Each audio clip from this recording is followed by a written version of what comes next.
be-Select Africa TV bafethu sikhona sila workshop konakele bafethu hayi konakele bafethu bathe bayiwisa kamacingwane yavukisa iphansi Odakeni sayikhuphula insizwa manje nginopapa G mfowethu asikubingelele sikwamukele la kwi-Select Africa TV Select TV mina phela bhodi mfowethu ngiyaphila kakhulu namhlanje sila workshop into ke yangahamba mfowethu kahle sabona ngathi inkabi ethi yawa kodwa injabulo engiyibona ngoba nakho nani nikhona la awusithatha usibeke bhuti wami. Cha mfowethu siyabonga kakhulu nani ukuthi nikhona namhlanje nenza into umsebenzi omuhle kakhulu ngoba mawusuke ulwela umtsizwa lento umtsizwa ithi ungaba insizwa eyaziwa abantu kodwa kube insizwa edefensive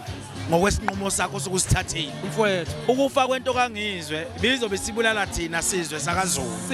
singamabhinqa sosamabhinqa manje ke bekuphoqa ukuthi ke nathi asisukume sime ngenyawo mfowethu ne-ideology ne-agenda yethu asiyazi ukuthi thini kodwa for the fact that ukuthi uyena umacingane owenzile kuyasiphoqa ukuthi asi-attende sibe khona la ukuze silwe lento ukuthi ibe khona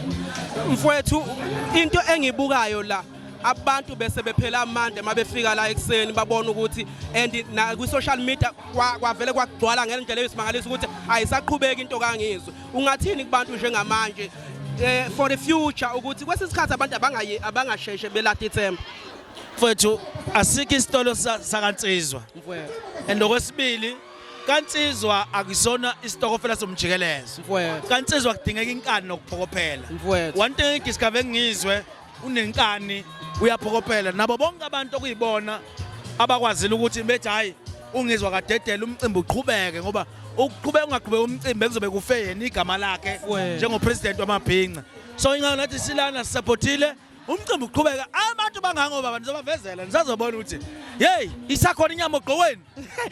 konakele bafowethu ngoba njengobesho nje ulentuzana upapa G ukuthi abantu baqola ngendlela esimangaliso insizwa bese sithi iwile sekubhlungu nakuthina ngoba siyazi ukuthi sihamba nayo insizwa kodwa imangalise ikhona njengamanje bafowethu konakele la emva kwethu abaculi bakhona abantu bagcwele abantu babulala inyoka mfowethu siyathokoza kakhulu kuba nawe bafowethu nesandla nje nisibekayo fesifakayo bafowethu emabhinqeni mfowethu sohleza sithobe kanjalo ngenxa yenu ngiyabonga mkhaya kuyasho ukuthi ngamaphumulo lonke into enihlelekile yakaSelect TV ngiyibuke nje ukuthi konje into iphuma ngasekhaya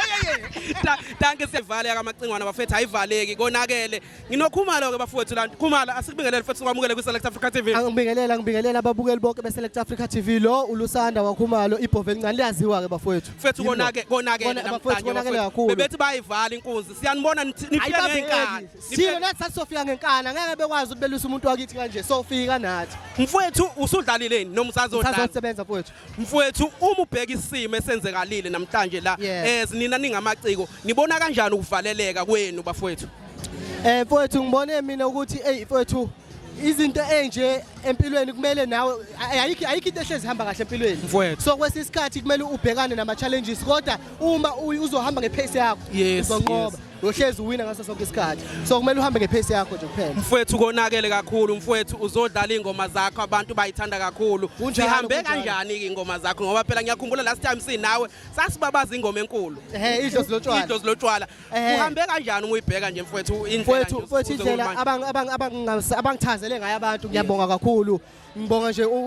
abantu babhinqoke kahle kahle ngoba amabhinqoke endlela angithazela ngakho nakulonyaka futhi ngibathembisa into enkulu futhi ukudlula le ngangiyenzile so nakulonyaka lo after good ngiyakhipha bafowethu Ibhova Elincane ngiyathembisa ukuthi izobe ikhala kakhulu usithembisa ingoma enkulu kakhulu mfowethu kakhulu kobe konakele mfowethu siyathokoza kakhulu siyasibonga isikhathi sakho ngana ngiyabonga kakhulu thank you very